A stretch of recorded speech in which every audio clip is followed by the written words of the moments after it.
Olá pessoal! Hello, tudo bem? Sejam bem-vindos ao Café com os Primos. Eu sou o Luan. Eu sou o Anderson. Nós vamos começar agora o nosso segundo Testiculando. Isso!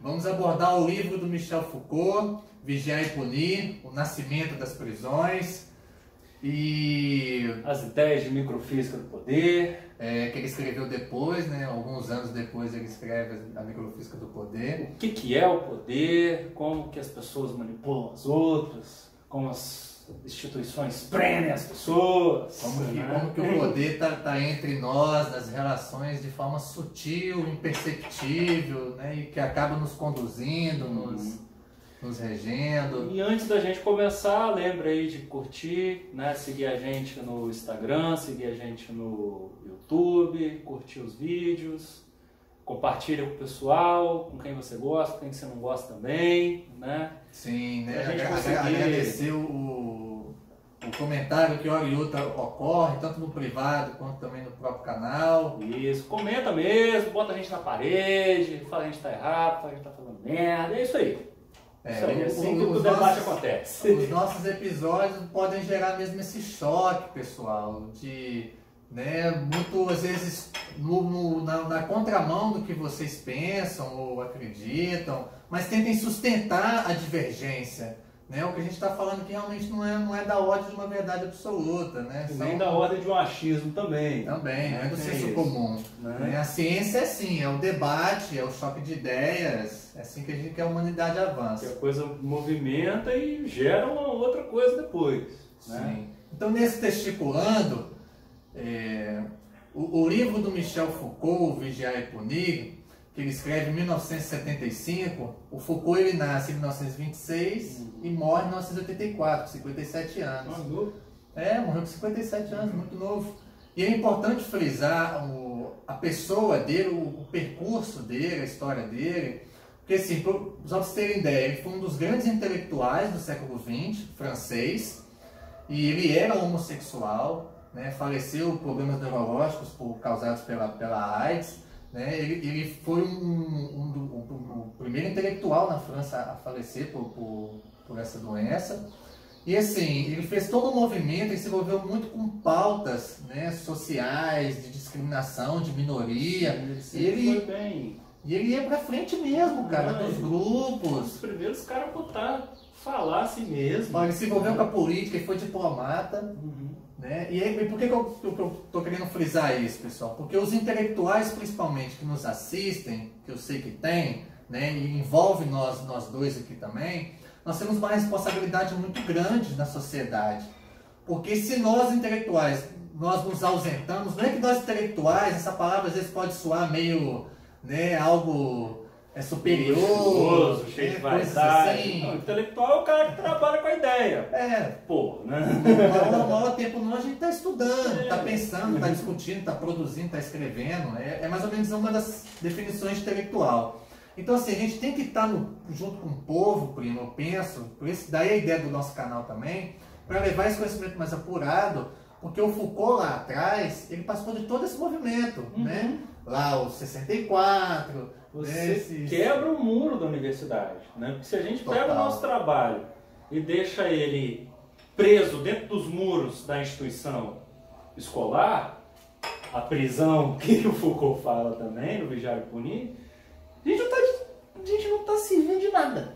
Você pegar uma vela e botar ali debaixo da mesa, né? A gente não está servindo de nada. Se a gente deixa o nosso trabalho dentro do muro da universidade, não precisa nem fazer. Na minha opinião, não precisa nem fazer. A gente só vai sofisticando o pensamento, a teoria, né, a ciência, mas... glamour. Mas a ciência sem estar no cotidiano do povo, e o povo ir acompanhando nessas evoluções, esses progressos científicos, é fundamental.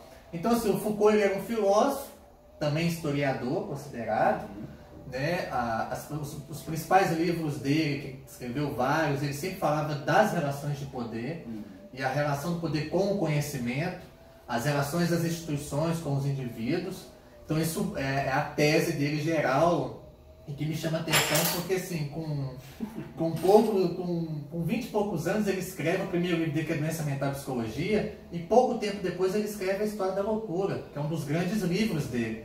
Assim, a gente vê nesses gênios a capacidade de pensar coisas tão novo, né? E ele, né, ele estuda o poder na clínica, no livro dele, Nascimento da Clínica, né, na ideia de loucura, na história da loucura, nas instituições de poder, no Vigiar e Punir. A questão da ciência. A questão da ciência, então ele é tipo um povo com um monte de tentáculo, né, que vai abraçando, né, e mostra assim, olha, o poder tem tudo isso aqui, né, que abraça a nossa sociedade, que está dentro da nossa sociedade, né, a gente não nota, ele está diluído aí, né, nessa ideia de que ele vai falar lá na frente, que é a microfísica, né, do poder, né, microfísica no sentido de quê?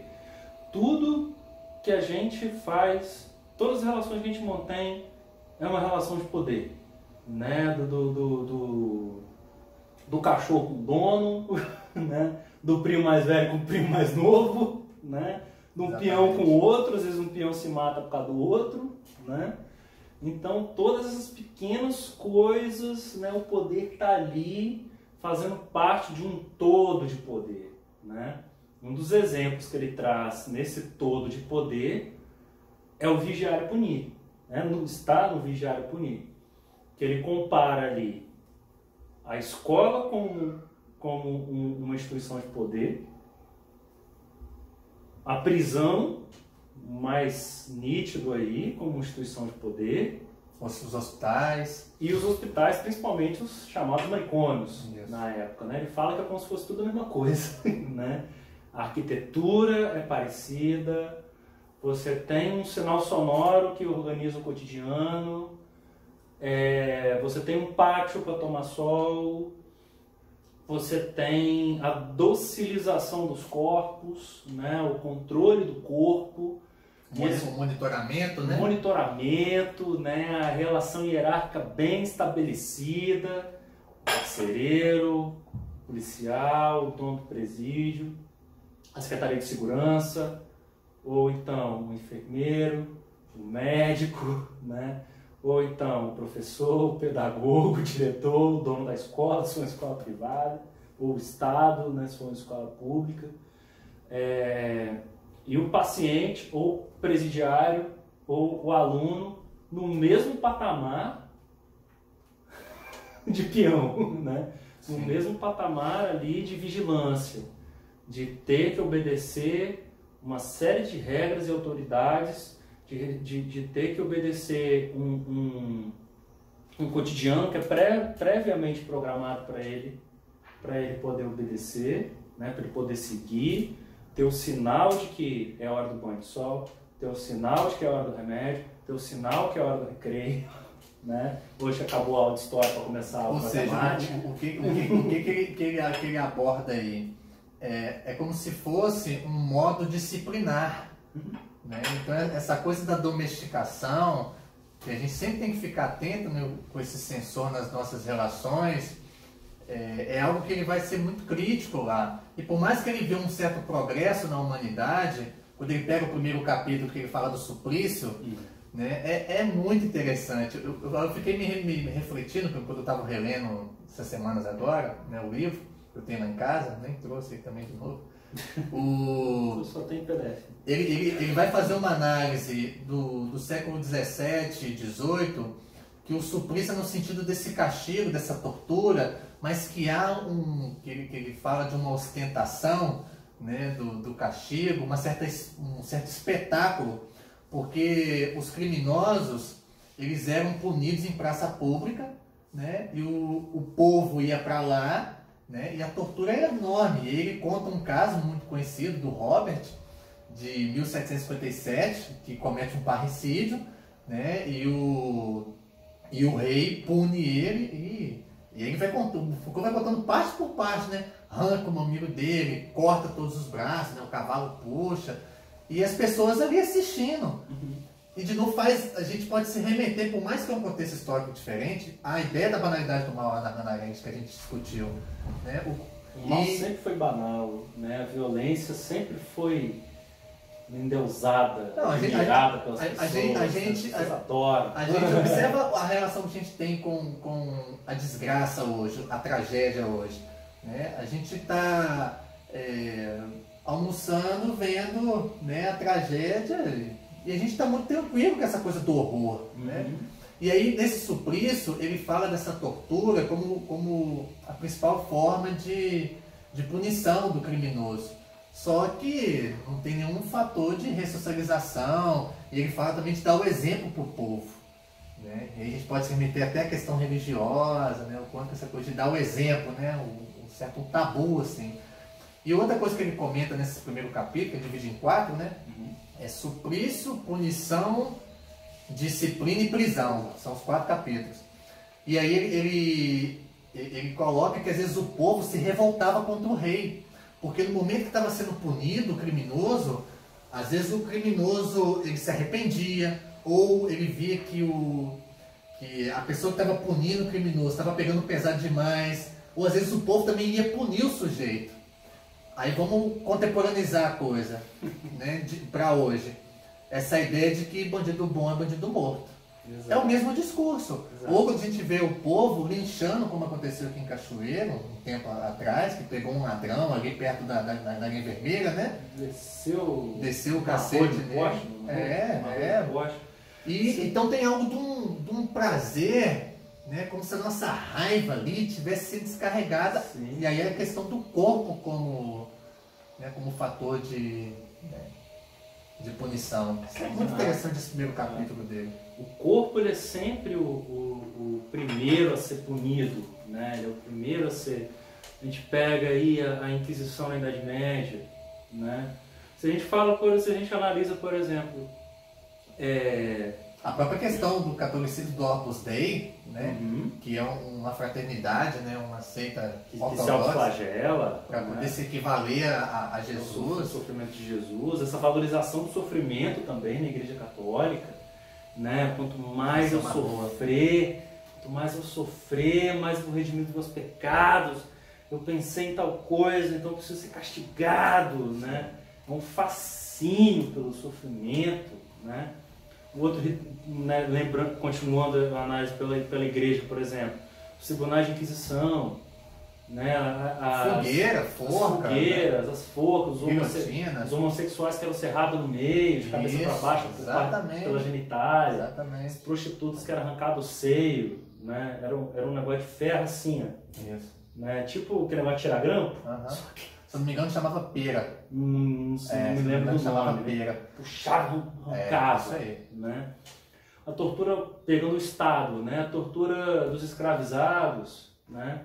Uma coisa que é interessante, por exemplo, geralmente aí em cidades aí do século XVII, século XVIII, aqui do Brasil e outros pontos, mas principalmente aqui do Brasil, Ouro Preto e Mariana, por exemplo, a Praça de Ouro Preto, o centro era onde ficava o Pelourinho, onde o escravizado era, né, punido. E ele era punido de frente para a prisão, que hoje é um museu, está em Confidência, né? Do lado da prisão, o que tem? Uma igreja. Então ele está sendo chicoteado em praça pública, a galera lá, né? Igual a torcida de UFC, vai morrer. Para não falar dos gladiadores, né? Hoje também, né? O pessoal ficava ali torcendo, e ao mesmo tempo que esse cara estava sendo chicoteado, ele estava olhando para a prisão, onde poderia passar o resto da vida, e olhando para a igreja, se arrependendo dos pecados. E olhando para a igreja para se arrepender dos pecados. Né? Então, o código que isso tem. Né? E essa ideia que o Foucault traz também da violência, não só como uma punição, mas como uma disciplina, como uma pedagogia. Exatamente. Violência quanto pedagogia. Né? Eu não, você faz um negócio errado, eu não dou um tapa só para te punir. É porque se você fizer de novo, eu dou um tapa mais forte. Ou dou um soco. Aí você aprende nessa ideia de pedagogia por meio da violência. Né? E eu acho, e aquilo que você falou, isso está muito presente hoje, né? E essa banalização da violência, eu acho que cada vez alinhado na banalidade do mal, que a gente discutiu no outro Testiculando com a Hannah Arendt, acho que está mais naturalizado. Eu acho. A ideia de bandido bom, bandido morto. Aqui em Cachoeiro também, na época da Páscoa, tem um ritual que até hoje eu não entendi, na época da Páscoa, que é a malhação do Judas. Faz um boneco do Judas e desce o cacete nele. Você traiu Jesus, você traiu Jesus. Pegaram um boneco desse na época da dita malhação do Judas, né? Botaram numa forca e penduraram na ponte com a cara do prefeito de Cachoeiro. Você está defendendo o prefeito ou atacando o prefeito? Não. Não tô. Mas olha... Estou repudiando o ato. Eu estou repudiando o ato. Podia ser qualquer um, hein? Porque é uma violência política, é uma violência religiosa, né? É uma violência em todos os sentidos e com uma justificativa religiosa. E na polarização que a gente vive atualmente, esses gatilhos, eles são muito propiciadores, assim. Mas e quando Foucault ele fala desse primeiro capítulo, não é à toa o subtítulo do livro ser o nascimento das prisões. Né? Mas ele não fala só das prisões, como o Luan colocou, ele fala sobre várias outras formas de instituição disciplinar, de poder. Mas ele vai se perguntar como que nasce a prisão, porque é como se fosse um progresso, né? Uma sofisticação da forma de punir, né? de alguma forma julgar, melhor dizendo, o criminoso. Porque como que era a justiça? Né? A justiça era realmente determinada pelo rei, né? Pelo monarca, o poder absoluto. Então estava a serviço dele, não era algo como hoje imparcial, né? Que é o que a gente espera, né? Para não ter essas influências desses terceiros. Então ele vai se perguntando, aí ele vai se remetendo ao século XVIII, principalmente para o XIX, e aí onde entra, né? Uma questão interessante, que ele está falando muito mais da França, ele fala, isso ocorreu principalmente porque a França foi se envolvendo na questão industrial, né, do capital, a questão da burguesia, a competição com outros países. Então era como que isso dá um avanço, né, para a França. Só que, ao mesmo tempo, o Foucault ele não vê muito positiva a questão das prisões. É aí que está. Né? Ele não quer dizer que ele está pregando, como ainda às vezes alguns acham, né, como se realmente o criminoso, quem cometeu algum delito, assim, tivesse que estar... não tivesse que ser julgado, né? Não tivesse que receber alguma forma de tratamento, alguma forma de responder por aquilo. Ele não está falando sobre isso. Né? Mas ele está colocando, ele está apontando muito ali ainda a questão como que esse sujeito ele retorna para o mundo, né? Como que ele retorna para a sociedade. Né? E aí ele usa a metáfora, quando você foi falando da disciplina, eu fui lembrando, ele utiliza como metáfora a questão do panóptico, né? Lá do Jeremy Bentham, de 1787, para a memória, que ele era um filósofo, ele é criador do conceito de utilitarismo. Né? Então, assim, tudo tem que ser essa ideia de que a ciência ela tem que ser prática, né? Senão ela não tem serventia nenhuma. Comentou nisso. Mas só nessa fala desse filósofo, né, ele já está abominando as ciências humanas sociais, por exemplo. De antemão. E volta o positivismo que a gente já discutiu aquela vez. É fruto do tempo dele, né? É fruto do tempo dele. E esse panóptico, ele é um modelo, né, penitenciário, né, de prisão, onde os criminosos eles são vigiados, né, eles são observados, tem uma torre, tem uma figura assim, né, uma imagem arquitetônica na internet, eu estava vendo ela, e foi usada em vários países. Em Portugal tem uma que é quase idêntica, uma das raras, e tem na Holanda, também tem na França e outros lugares. E que são usados em hospitais, tem escolas que foram feitas nesse modelo. Daí essa ideia do micro. Né?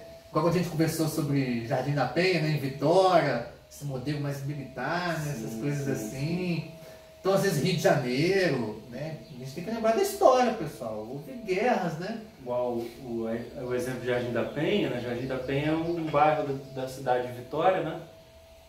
Capital aqui do Espírito Santo, que foi projetado para abrigar as pessoas que trabalhariam no porto, né?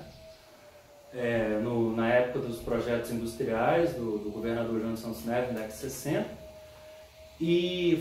Só que ela, como é na beira do mar, e naquela época do regime militar, em ascensão ali, o medo dos comunistas virem pelo mar, uma onda vermelha vir pelo mar, Eles criaram, Jardim da Penha, um sistema de... extremamente estratégico, estratégico, né? Né? É tipo um labirinto, né? São 5 rotatórios, uma aqui, uma no meio, uma aqui. Né? Eu, no Jardim da Penha, fico perdidinho. Eu também fico bem perdido. Né? Até o GPS fica perdido. Senta lá, você chegou ao seu destino. Me levou em rua sem saída de graça. Né? Mas assim, eu acho que pra gente já ir no encaminhamento final, né, mano? Eu acho que a gente fazendo essa análise do hoje, né, por exemplo, George Orwell vai escrever, né, o 1984, a ideia do Big Brother, né, o Grande Irmão, que é uma releitura do Panóptico, por exemplo, né, uma sociedade toda vigiada por câmeras, né, monitoramento, toda monitorada, né, presídio é assim hoje, hospital é assim hoje, escola é assim hoje, né. Pega o regime militar aqui na década de 60, 70, meio de 80 aqui no Brasil. O vidrinho da porta da sala com... A porta da sala com vidrinho, o policial olhar e ver se o professor de história não estava falando merda. E hoje a gente faz isso pelo Facebook, né? O pai vai lá, adiciona o professor de história para ver qual que é o posicionamento político dele. Né? Ou escolas também que monitoram o professor pelas redes sociais. Né? Apaga essa foto, né? Apaga aquele comentário que você está criticando ou defendendo X ou Y, né?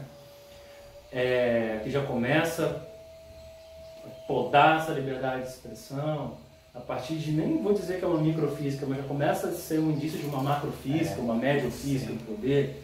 A própria mídia, né, cara? Olha, outras sofrendo alguma censura, a própria arte, a cultura. Sim. Agora todo mundo é crítico de arte, né? Um cara nu ali, isso não é arte, isso é putaria. O cara nem sabe o que está acontecendo ali. Isso daí não é arte, todo mundo agora é crítico de arte.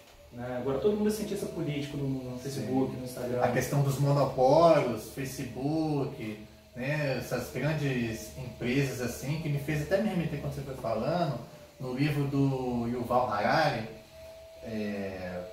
o Sapiens, que ele diz, hoje o principal instrumento de controle é exatamente essas informações pessoais, os dados, né, o banco de dados que ele coloca. Sim. Então assim, se a gente não ficar ligado, né? E aí eu perguntaria para você, né, Primo, como a gente poderia ver hoje o Estado, né, na questão de se ele está mais violento ou não, né, como a gente vê algumas estatísticas, e a outra que eu colocaria também, e aí eu me envolveria, esse retorno da espetacularização, né, da violência, seja pelo sensacionalismo da mídia, ou seja do cidadão, de um ato vingativo, porque quando o suplício que o Foucault comenta é como se fosse uma vingança. Né? Então assim, essa coisa da desconfiança da justiça e... Eu acho que a mídia é um reflexo do anseio do povo e acaba potencializando esse anseio. No sentido de quê? Se você tem noticiários que, né, quando alguém morre, vai na cara do cara, pá! Né? Ou a notícia, quando a pessoa começa a chorar na reportagem, a câmera já dá o zoom. Né? Teve uma época de enchentes que teve aqui no Espírito Santo, um repórter bem antiético, não falar a palavra. Para ser gentil. Chegou, né, tava vendo a reportagem, chegou o caminhão assim, né, tirou o pessoal, não lembro da onde, mas a casa desmoronou, né? O cara, chegou um caminhão do exército, né, com as pessoas que tinha resgatado, o policial vai na mão da criança, tira a criança de dentro do caminhão só ao vivo antes. Meu filho, sua casa, como é que tá? O que a criança responde? Molhado. Então, assim... Me fez lembrar do filme, eu indico que todo mundo ver, se você também não viu ver esse filme, O Abutre. O Abutre não vi. O Abutre, daquele ator que fez Um Dia Depois de Amanhã. Sei. Ele é um repórter e ele vai atrás das tragédias. E aí ele tem um estagiário que trabalha com ele, o estagiário morre e ele grava e vende para a emissora. Filme interessantíssimo. Então hoje eu acho que é isso, é o povo se sentindo vingado, sabe? É isso aí, né? Tem que tem que morrer na cadeia. Né? A gente, quando a pessoa vai presa, isso eu falo por mim, eu já pensei quando eu era mais novo, assim, né? Me peguei, eu olhando, eu jovem, pensando essas idiotices. Um adolescente radical. Um adolescente retardado. A gente não espera que o cara vá preso para corrigir ou ser punido. A gente se acha muito digno. Muito digno. A gente quer que ele muito puro. pague. A gente quer que ele pague, a gente quer que ele sofra. A gente quer que ele sofra. Né? A gente quer que ele morra lá dentro. Né? Que ele seja torturado, que ele seja estuprado lá dentro. Né? Para pagar o crime que ele fez. E aí eu vou fazer duas pontuações para causar essa reflexão no leitor, que é bem psicológica, que é assim, qualquer um de nós, pessoal, pode cometer um crime ou um suicídio, tá? Para você não saber que às vezes você é tão puro, você se controla tanto e tal. E a outra, sobre disciplina, uma sociedade disciplinada não é uma sociedade interessante. A disciplina, ela não tem... A disciplina, ela não está automaticamente ligada à responsabilidade. Quando a gente fala da banalidade do mal lá, né, do julgamento de Nuremberg, o que eles comentavam? Né? Eles estavam na disciplina, mas não se responsabilizavam. Observa, eu estou seguindo ordem, isso é disciplina, mas eu não respondo por isso. Exato. Então nem sempre disciplina tem a ver com a responsabilidade, como todo mundo pensa. Como se tivesse todo mundo realmente, todo mundo faz o que é inconsequente, então todo mundo precisa estar em ordem. Né? Aí o pensamento positivista, de encaixotamento. E a questão do Estado, que eu comentei com você, o que você acha? Assim? O Estado está mais violento. Principalmente do Rio. O Estado está mais violento. O endeusamento da violência pelo Estado está cada vez maior e despertando isso na população. Despertando não, reacendendo isso na população, né? Potencializando isso na população. Numa linha que a gente comentou na Hannah Arendt e no nosso último bate-papo, né, sobre neofascismos, que é essa ideia. O fascismo ele tem essa glamorização, essa utilização da violência como ferramenta de Estado, só que agora não é só o Estado, né, que está usando a violência, como a violência policial. Né? A gente vê no noticiário. É o cidadão justiceiro? No noticiário, né? A violência policial está aumentando. Não está aumentando. Sempre foi alto. A gente só está prestando atenção agora. Né? A gente só está prestando atenção, só está dando atenção aos dados. Sempre foi alto. Né? Não só pelos dispositivos de poder do Estado, mas como o armamento da população, por exemplo. O cidadão justiceiro. Sim. Né? A gente vai discutir isso num outro episódio. Sim, a ideia de chegar, de olhar no governante não como representante da população, mas como um chefe, um monarca absolutista analisado pelo Foucault. E do qual ele acaba me autorizando, né? Porque se ele prega... Se ele bota a arma na minha mão, posso usar. Ele legitima condutas minhas que são agressivas, mas que eu vou entender que são morais, né? Justificáveis. Então é interessante essa colocação, para não falar do aumento do feminicídio e coisas assim. E dessa espetacularização, para mim colocar um pouco mais, para a gente ir encerrando, que é assim, a gente tem que tomar muito cuidado de nós acharmos que nós somos o juiz, né? A gente é juiz e carrasco, né? Ao mesmo tempo, né?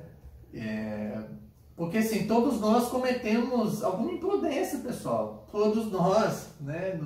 A gente tem que tomar um pouco de cuidado e a gente tem, de novo, né? Insisto nisso, já insisti nos episódios, a gente não pode perder a crença no humano. Então a gente tem que ir até o fim, usar de todas as ferramentas, né, saudáveis que existem para ajudar o sujeito, para ressocializar ele, né, voltar ele para a sociedade. E por que eu te fiz essas perguntas, Primo? Porque é onde Foucault vai criar depois o conceito de biopoder. Entende? É aí que eu queria chegar, né, como que muda, né, ele vê essa outra visão, quando funda a prisão, ele vê, tá, então mudou a lógica do poder. Né, a questão da vida. Não é mais morrer por tal coisa, é deixar morrer. Né, e a gente tem populações carcerárias, né, enormes no Brasil, principalmente também nos Estados Unidos. Sim. Né, enormes, estava vendo as estatísticas. E que está sendo interessante para essas pessoas que defendem a morte, né, o pessoal do presídio morrer, que aí é a justiça... Para não falar do massacre do divina. Carandiru. É a justiça divina. O massacre do Carandiru. Os massacres. Então né? assim, pessoal, aqui a gente não está defendendo um criminoso. Vocês estão observando? A gente está defendendo o criminoso em si, o crime em si. Não é nesse sentido, é porque por trás ali existe um sujeito. Né? E aí volta. Ele tem os direitos dele, né? Ele tem a questão da dignidade. Isso está acima de vários preceitos morais nossos. Né? Agora, se ele vai ter, no sentido de algum transtorno psicológico ou não, aí de uma outra ordem. É detalhe. Aí são detalhes que tem que ser avaliado. Né? Tem que ser avaliado, senão a gente retorna para o manicômio. A ideia é o quê? Se você defende, olha lá, tá os dois ali defendendo bandido, né? Porque bandido tem que morrer e os direitos humanos têm que ser só para humanos direitos. Sim. Tome muito cuidado com isso, muito mesmo, se você pensa desse lado. Se você não sabe por que deve tomar cuidado, retorna o vídeo, né? E vamos ver um pouquinho, né, sobre o que a gente falou sobre neofascismos. Né? Isso aí. Civilização e barbárie. E o que a gente falou da Hannah Arendt também. Da banalidade do mal. E os próximos que a gente vai fazer. Os próximos que a gente vai fazer, né? Mas tá bom. Para saber aí sobre um pouquinho sobre dignidade humana e sobre como que é a lógica do Estado, onde que é o limite da lei e aonde que vem o ser humano. Onde que está o ser humano mesmo. E que todos nós, dentro de nós temos impulsos agressivos, violentos. Uma das definições de amor é o ódio tratado. É a mesma, acho que é a mesma zona do cérebro, né? Então, assim, isso é muito diferente de nós acharmos um amor mais romantizado e tudo, afetivo. Né? Então, a gente tenta enaltecer esse outro lado, né? Para esses impulsos ficarem mais... ou canalizados, né? Não é à toa que o sexo, por exemplo, é agressivo. Sim. Né? Então é isso, né, que a gente queria falar sobre o Michel Foucault. Né? O Testiculando, a gente pega um texto e vai. Né? E vai. Então é isso. Espero que vocês tenham gostado. Lembre de seguir a gente no YouTube, curtir o vídeo. Mesmo se você não gostou não, sacanagem. O micropoder. Né? Curtir o vídeo, seguir a gente no Instagram. E é isso. Até a próxima. Até a Obrigado, próxima. pessoal. Obrigadão. Esse foi o Café com os Primos. Tchau, tchau.